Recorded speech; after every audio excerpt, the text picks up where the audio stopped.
Hello friends, welcome to my channel. ऐसे ही कहानी सबसे पहले सुनने के लिए पीके नॉवल स्टोरी चैनल को सब्सक्राइब करना ना भूले। एपिसोड 95। पुलिस स्टेशन के अंदर मीटिंग रूम में एडवोकेट रेयान और कार्तिका बैठे थे। उनके सामने हथकड़ी पहने विविध सर नीचे किए बैठे थे। कार्तिका का फोन लगातार बज रहा था, जिसे साइलेंट कर वह विविध से बोली, मिस्टर राठौर, हमें आपका केस मिला है। अगर आप सच बताएंगे नहीं तो हमें काफी बड़ी दिक्कतों का सामना करना पड़ेगा। अगर आपने ये सब किया है तो हम आपको कम सजा दिलवाने की कोशिश करेंगे। रेयान ने हैरानी से कार्तिका की तरफ देखा। उसकी तरफ झुकते हुए वह धीमी आवाज में बोला, कुछ और ढंग से बात करें। आपके ससुर हैं, अगर गुस्सा हो गए तो पैसे वाला पति छिन जाएगा। कार्तिका ने एक लुक उसे दिया, जिससे रेयान चुप होकर बैठ गया। विविध ने नजरें उठाई। रेयान धीरे से बोला, ऐसा रहा तो कहीं मर्डर का इल्जाम भी ना लग जाए। एमएलए साहब, आप तो जानते ही हैं, पॉलिटिक्स में लोग क्या क्या कर सकते हैं। विविध ने आखिर में बोलने का फैसला किया, हमें हमारी टीम पर शक है। क्यों? बिना राग लपेटे कार्तिका ने सीधा सवाल किया। अंगुलियों में पकड़ी टिक तक पेन से लगातार आवाज करते हुए वह खुद को शांत रखने की कोशिश कर रही थी। हमने एक केस का चलते बड़े लोगों को निराश किया, किसी तरह, विविध ने कहा। साफ पता चल रहा था वह कुछ बताना नहीं चाहते। देखिए मिस्टर राठौर, बाहर आपकी बीवी परेशान है। आप किसी को बचाने के लिए अपना बलिदान देने की सोच रहे हैं तो एक बार उनकी तरफ भी देख लीजिए। वो औरत आपके सो कोल्ड ईगो के चक्कर में कहीं कोर्ट की हियरिंग से पहले ही अपना दम ना तोड़ दे। एक कड़वी मगर सच बात कहकर कार्तिका ने अपना ब्रीफकेस उठाया और कमरे से बाहर निकल गई। रेयान भी जल्दी से बाहर निकला। कम से कम अपने ससुर से तो तमीज से बात कर लेती, रेयान ने कहा, लेकिन कार्तिका ने कोई जवाब नहीं दिया। पुलिस स्टेशन के बाहर राठौर परिवार खड़ा था। कार्तिका पर ध्रुव की नजर पड़ी। बड़ी बहू, कुछ कहा? विविध ने। हम सब कब से पूछ रहे हैं, हमसे तो मिलने से ही मना कर दिया है। एक हफ्ते से यही सब चल रहा है। बड़े पापा, आप सबको घर जाएं। ससुर जी और केस हम संभाल लेंगे, कुछ होगा तो हम आपको बता देंगे, कार्तिका ने सीधे कहा। कार्तिका असी को। मुद्रिता जी अपनी बात कहते कहते रुकी। उनकी हालत काफी खराब हो चुकी थी। थके हुए चेहरे के साथ लग ही नहीं रहा था वह कुछ दिनों पहले वाली मुद्रिता विविध राठौर हैं। कार्तिका उन्हें कंधों से पकड़ते हुए बोली, भरोसा रखिए, अगर आपके पति ने कुछ नहीं किया तो मैं किसी भी कीमत पर उन्हें बाहर निकालूंगी। मुद्रिता ने उसे गले लगा लिया। उनका बेटा उनकी कोई मदद नहीं करने वाला था, ये बात वह समझ चुकी थी। आप सब कहाँ ठहरे हैं? उसने पूछा। देहरादून में दूसरा फार्म हाउस है, अब हमारे पास वही एक प्रॉपर्टी बची है, स्तुति ने जवाब दिया। बड़ी माँ आराध्या कहाँ है? कार्तिका के इस सवाल पर स्तुति बोली, आश्रम गई है, आपकी संगत का असर है, रजावत से लड़ाई करके आई है। सर हिलाकर कार्तिका बोली, आप ध्यान रखिएगा, मैं आपका सब कुछ वापस लौटाने की कोशिश करूंगी। फिलहाल आप सब घर जाएं, खाने पीने का ध्यान रखिएगा, मैं केस के बारे में डिटेल्स आपको बाद में बता दूंगी।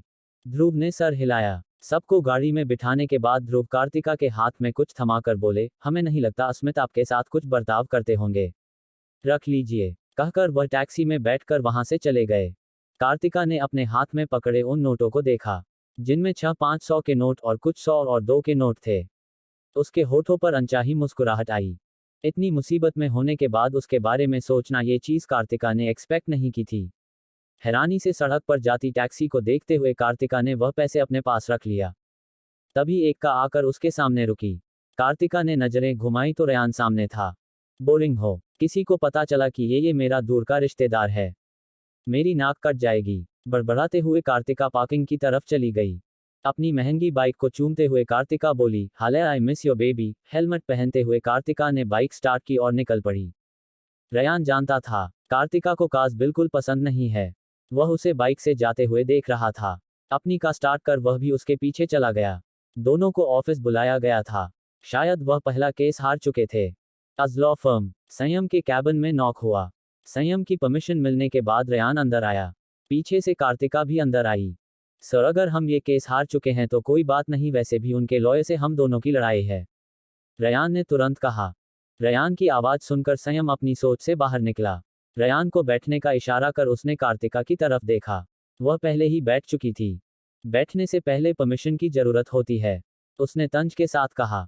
कार्तिका ने उसे घूरा। कुर्सी से उठकर वह बोली, सर क्या मैं बैठ सकती हूँ? संयम की मुठ्ठियां कस गई।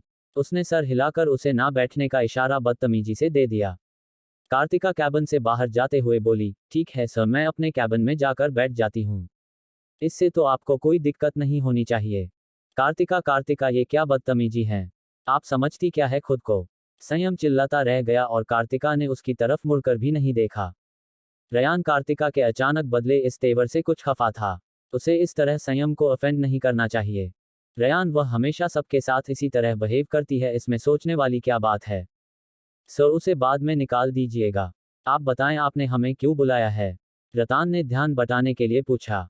संयम टेबल पर रखा पानी का ग्लास होठों से लगाते हुए बोला, रेयर ग्रुप्स का केस हम जीत चुके हैं। स्टार्स ने रिकवरी अमाउंट भेज दिया है। गोस्वामी जल्दी मान गया। रयान बड़बड़ाया, तुमने कुछ कहा ना? नहीं कुछ नहीं। हाँ, वो कार्तिका ने विविध राठौर का केस उनके लॉयर से टेक ओवर कर लिया है। राठौर परिवार ने हमें ऑफिशियली केस हैंडओवर कर दिया है। रयान ने रामा गोस्वामी का टॉपिक बदलने के लिए कहा। क्या, विविध राठौर का केस? संयम लगभग चीखते हुए बोल पड़ा। रयान अजीब सा चेहरा बनाकर कुछ कदम पीछे हो गया। संयम सीधा कार्तिका के कैबिन में आकर रुका। उसके एक हाथ में कोल्ड कॉफी का ग्लास था तो दूसरे हाथ से कुछ डॉक्यूमेंट्स के पन्ने पलटे जा रहे थे। संयम गुस्से से उसके टेबल पर हाथ मारते हुए बोला, आपने बिना हमसे पूछे विविध राठौर का केस क्यों लिया? जानती भी हैं, उनके केस में कितने बड़े बड़े लोग शामिल हैं। आप इसे कभी नहीं जीत सकती। Don't worry sir, us firm को सिर्फ कार्तिका की जीत मिलेगी। हार सिर्फ कार्तिका मिश्रा के हिस्से जाएगी। आप चिंता ना करें, केस जीतने तक किसी को पता नहीं चलेगा कि मैं इस फर्म की लॉयर हूं। कार्तिका ने शांति से डॉक्यूमेंट्स पढ़ते हुए कहा। आप समझ नहीं रही हैं, ये केस एक जाल है। जो कोई एडवोकेट फिलहाल राठौर परिवार की मदद करेगा वो अपना सब कुछ खो देगा। हो सकता है वो आपको मालूम ने की भी कोशिश करें। संयम ने एक सांस में अपनी बात कही। कार्तिका बोली, डीजीपी की बेटी हूं। इन छोटी छोटी चीजों से डरना मेरे बाबा की इज्जत को मैच नहीं करता। संयम झल्लाकर बोला, वो लोग आपके पापा से भी बड़ी हैसियत रखते हैं। कहीं आपके इस कदम का भुगतान आपके बाबा की नौकरी को ना करना पड़े। किसी की इतनी औकात नहीं है जो कार्तिका मिश्रा के बाबा को छू सके। आप अपना देखिए, बाकी हम संभाल लेंगे। गुस्से से अपनी बात कहकर कार्तिका अपनी कुर्सी पर बैठ गई। कार्तिका, सर कुछ गलत नहीं कह रहे हैं। तुम्हें हो क्या गया है? तुम सर से इतनी बदतमीजी से बात क्यों कर रही हो? बीच में रयान ने सामने आकर कहा। कार्तिका ने कोल्ड कॉफी की एक सीप ली। अपनी आंखें बंद करते हुए वह बोली, sorry sir, I am just. संयम ने एक नजर रयान को देखा। कार्तिका को पहली बार किसी की बात मानते हुए देखा था संयम, जिससे उसे थोड़ा अजीब लग रहा था। सर, मैं इसे समझा दूंगा। हम किसी को नहीं बताएंगे कि हम अस फर्म की तरफ से यह केस ले रहे हैं। फैमिली, इट्स पर्सनल, रयान की बात बीच में काटते हुए कार्तिका ने कहा। संयम बोला, गुड, इट्स फॉर अस, कहकर वह वहां से चला गया। तू ना अपनी जबान संभाल कर बात किया कर, फैमिली किसी को कुछ भी पता चला ना, कार्तिका ने गुस्से से कहा। ठीक है, गलती हो गई। अब ये तो बता, इतना गुस्सा क्यों हो रही है? मुझे खुद समझ नहीं आ रहा है। बस गुस्सा आ रहा है, मन कर रहा है उसका गला दबा दूं। How can he touch another गिरोह? वह गुस्से में खुदे बड़बड़ाई। अहाना शांत, तू अस्मित के बारे में ऐसे ख्याल ला भी कैसे सकती है? अगर कार्तिका को अंदाजा भी लगा ना, 2 सेकंड नहीं लगेंगे तुझे वापस यमराज के पास पहुंचने में। अपना सर पकड़ते हुए कार्तिका के शरीर में रह रही अहाना ने खुद को समझाया। रयान, तू केस छोड़ दे। संयम ठीक कह रहा था, इसमें काफी बड़े बड़े लोग होंगे। खुद को बचाऊंगी या तुझे? कार्तिका ने बंद आंखों के साथ कहा। मैं नहीं छोड़ रहा। रयान, जिद मत कर, एकलौता है तू, मर जाएगा तो तेरे माँ बाबा का क्या होगा? उसने कुर्सी से उठते हुए कहा। कार्तिका, तुम कहना क्या चाहती हो? तुम मुझसे से ज्यादा ताकतवर हो। कार्तिका की भौहें सिकुड़ गई। रयान को समझाना काफी मुश्किल था। उसे पहले ही इस चीज को इनडायरेक्टली संभालना चाहिए था। कार्तिका, रयान की इन्फॉर्मेशन में कुछ बदलाव करने होंगे जिससे किसी को उसके असली घर के बारे में पता ना चल सके। फैमिली इन्फॉर्मेशन में भी चीजें बदलनी होंगी। हाँ, ये ठीक रहेगा। कार्तिका अपना ब्रीफकेस उठाकर बोली, कुछ काम है।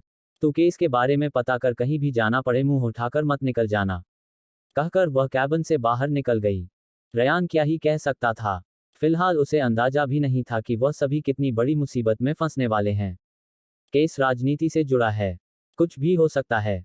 शाम का वक्त, फार्म हाउस। कार्तिका ने आज बहुत काम किया था, स्टिल उसके हाथ कुछ नहीं लगा था। जिस तरह राठौर परिवार की सारी धन संपत्ति घर की बेटी के पास गई हैं, उस हिसाब से सबसे पहला शक कार्तिका का अधीर राठौर पर जा रहा था। अधीर काफी चालाक है। कार्तिका जैसी लड़के के हाथ से उसके पसंदीदा लड़के को मरवाना और अब तक जिंदा रहना काफी बड़ी बात है। कार्तिका ने उसे जिंदा रखा क्यों है? अहाना ने खुद से सवाल किया। खुद में खोई कार्तिका कपड़े बदलकर डाइनिंग टेबल पर बैठ चुकी थी। एक हाथ से अपने बाल पीछे करते हुए उसने चारों तरफ देखा। वहां कोई नहीं था। पूरा हो खाली था। ओम ओम दूसरे का नाम क्या था? इतने लड़के हैं यहाँ, कितने का नाम पता होगा मुझे? उसे ओम के अलावा और कोई नाम याद नहीं था। कहाँ मर गए सब? कोई है? ऐसा तो पहले ही बता देते, मैं बाहर खाना लेकर आती। कोई है? कार्तिका जोर जोर से चिल्ला रही थी। तभी किसी के जूतों की आवाज सुनाई देने लगी। कार्तिका के कान खड़े हो गए। एक लड़का हौंकते हुए कार्तिका के सामने आकर रुका।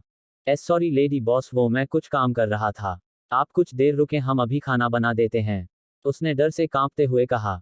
रुको, कार्तिका ने सख्त आवाज में कहा, जिससे सामने खड़े लड़के का सर झुकाकर गया। अस्मित के गुस्से से सब वाकिफ थे। किसी भी चीज में देरी उसे बिल्कुल पसंद नहीं थी। 96 खाना बना नहीं है अभी?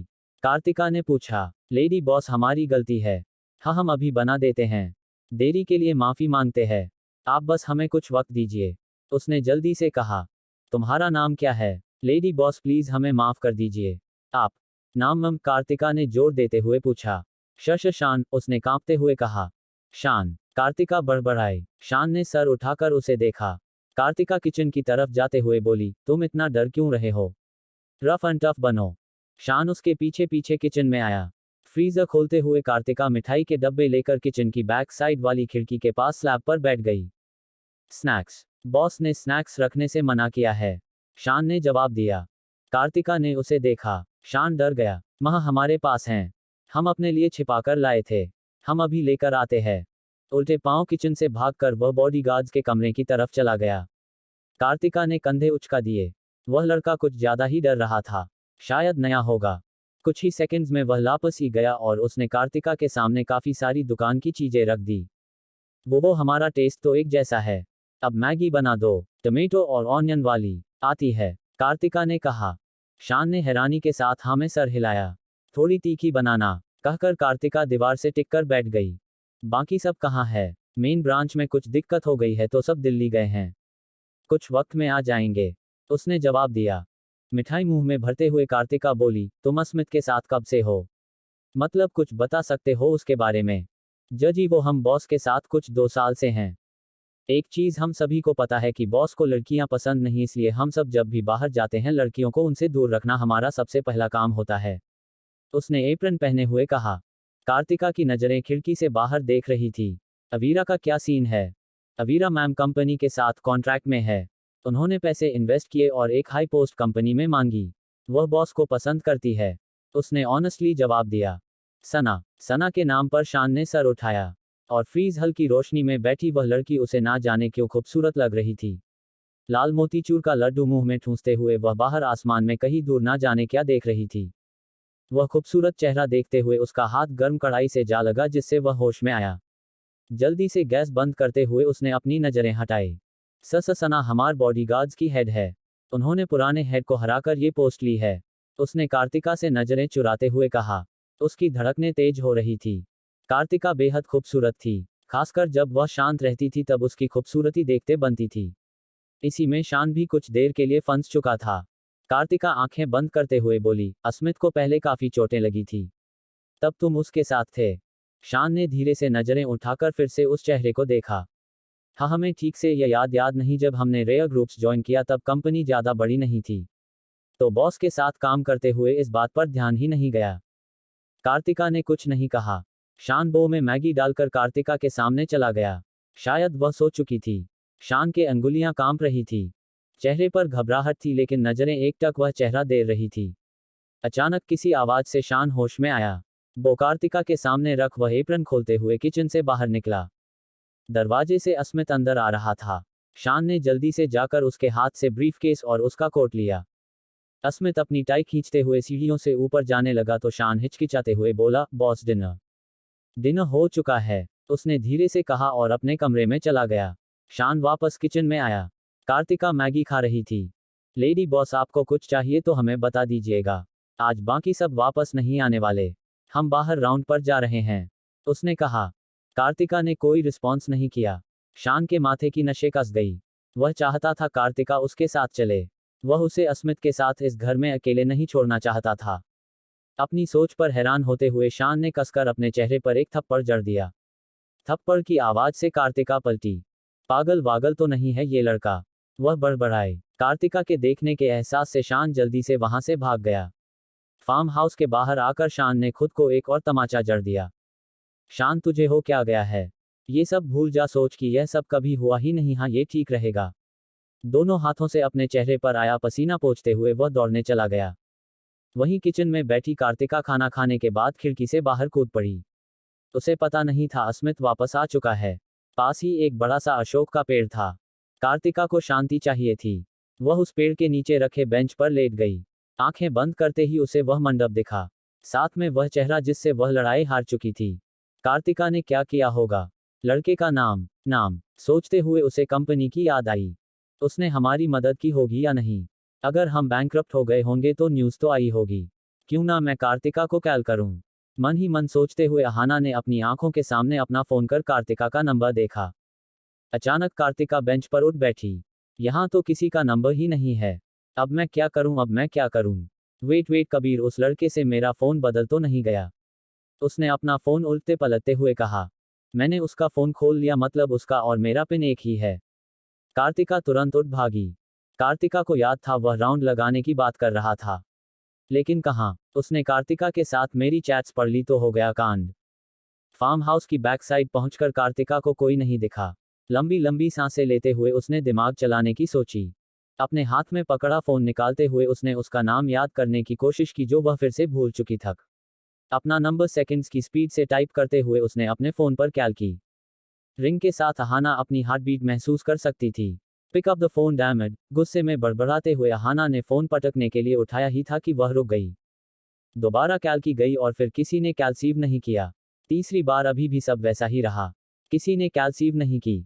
मैं फोन फोड़ दूंगी। हाँ, काम डाउन कार्तिका, सब ठीक है। तुझे उसे ढूंढना चाहिए, खुद को सांत्वना देते हुए उसने कहा। वह वापस फार्म हाउस से आगे की तरफ आई। सामने ही उसे वह लड़का दिख गया जो वहां दौड़ रहा था। कार्तिका तेज कदमों से उसके पास पहुंची। अचानक कार्तिका को देखकर शान रुक गया। लेडी बॉस, आपको कुछ चाहिए? हम आपकी कुछ मदद कर दें? हाँ जरूर, फोन दो मेरा, उसने हल्के गुस्से के साथ चिल्लाकर कहा। शान ने तुरंत अपना फोन निकालकर सामने रख दिया। हमारे पास सिर्फ हमारा ही। उसकी बात पूरी होने से पहले कार्तिका ने उसके हाथ में रखा फोन छीन लिया। ये मेरा फोन है, ये रहा तुम्हारा, कहकर उसका फोन उसकी तरफ उछालते हुए वह वहां से चली गई। शान ने अपनी फोन गिरते गिरते पकड़ा। उसे तो पता भी नहीं था उसका फोन बदल गया है। अचानक किसी का हाथ शान के कंधे पर आया। फुर्ती से उस हाथ को मरोड़कर उसने अपने पीछे खड़ा आदमी का गला पकड़ लिया। वह काफी तेज था, मतलब अब तक उसका डरना महज एक नाटक था या शायद कुछ और मकसद लेकर वहां था। वो शांत भाई, शांत, हम हैं। वहां ऋषभ खड़ा था। अपना हाथ हटाते हुए शान बोला, बॉस ने कहा आज कोई वापस नहीं आ रहा, इसलिए उसने अपनी आंखों में अपना गुस्सा छिपा लिया। कुछ देर पहले वाली उसकी सॉफ्ट, घबराए आवाज बदलकर रूडनेस और मैच्योरिटी से भर चुकी थी। वहां कुछ लोग और आए चुके थे। ओम कैसा है? रिवाज सर नहीं आए, शान ने अपने हाथों में बंदी पट्टी खोलते हुए कहा। ओम को HOSPITA में रखा गया है। रिवाज सर कल आने वाले हैं। हमें कुछ इंपॉर्टेंट इन्फॉर्मेशन मिली है। शान के कदम रुक गए। वह पीछे मुड़ा। ऋषभ धीरे से बोला, बॉस, जिस लड़की को ढूंढ रहे थे वह मिली है। जिस HOSPITA में ओम है वहीं एक वार्ड में कोमा में है। शान के कान खड़े हो गए। होठों पर एक कुटिल मुस्कुराहट के साथ शान धीरे से बड़बड़ाया, तो स्नेह जिंदा है? कुछ कहा तुमने? ऋषभ ने पूछा। मैं कह रहा था कि तुम सब आराम कर लो, मैं हूं यहां, कहकर वह वापस दौड़ने चला गया। ऋषभ शान को देखते हुए अपने कमरे की तरफ चला गया। उसे शान का बर्ताव कुछ अजीब लग रहा था, जिसे फिलहाल उसने इग्नोर कर दिया, जो शायद आगे चलकर काफी बुरा साबित होने वाला था। अगली सुबह फोन बजने की आवाज से कार्तिका की नींद खुली। हेलो, फोन कान से लगाकर उसने कहा। कार्तिका, तुम ठीक कह रही थी, इसमें काफी बड़े बड़े लोग शामिल हैं। मैंने तुम्हें वीडियो और ऑडियो भेजी है, उसे संभाल कर किसी सेफ जगह रखना। रयना, और तुझे ये सब कैसे पता चला? तू कहाँ है अभी? कार्तिका ने हैरानी से बिस्तर से उठते हुए पूछा। रयान धीमी आवाज में बोला, अभी जो मैं कह रहा हूँ वो सुनो। MLA अपनी बहन के पति। Ryan, hello Ryan, call cut चुकी थी। कार्तिका दौड़कर वॉशरूम में भागी। अपना चेहरा बाथटब में डूबाकर उसने दोबारा फोन स्क्रीन को देखा। रयान ने उसे सच में कॉल की थी। कार्तिका ने तुरंत अपने बाबा को फोन किया। हेलो बाबा, क्या आप अपना कोई ऑफिसर मुझे कुछ देर के लिए दे सकते हैं? कार्तिका, कुछ हुआ है क्या? आपको ऑफिसर क्यों चाहिए? अनुराग ने पूछा। बाबा, एक केस के चलते। आप तो जानते ही हैं, मैं कंप्लेन करूंगी तो पूरा दिन इन सब चीजों में ही निकल जाएगा। कार्तिका ने कहा, ठीक है, लेकिन पिछली बार की तरह हमारी नौकरी बीच में नहीं आनी चाहिए। जी, हम ध्यान रखेंगे, कार्तिका कहा और फोन काटकर कपड़े बदलकर घर से निकल पड़ी। अपनी बाइक स्टार्ट करते हुए कार्तिका वहां से निकल गई। इसे बात से अनजान की अपने कमरे की बालकनी में अपनी ड्रेस ठीक कर रहा शान उसे देख रहा है। उसकी नजरों में कुछ भयानक झलक रहा था, जिससे सब अनजान थे। इसका अगला एपिसोड सुनने के लिए वीडियो को लाइक और पीके नॉवल स्टोरी को सब्सक्राइब करना ना भूले।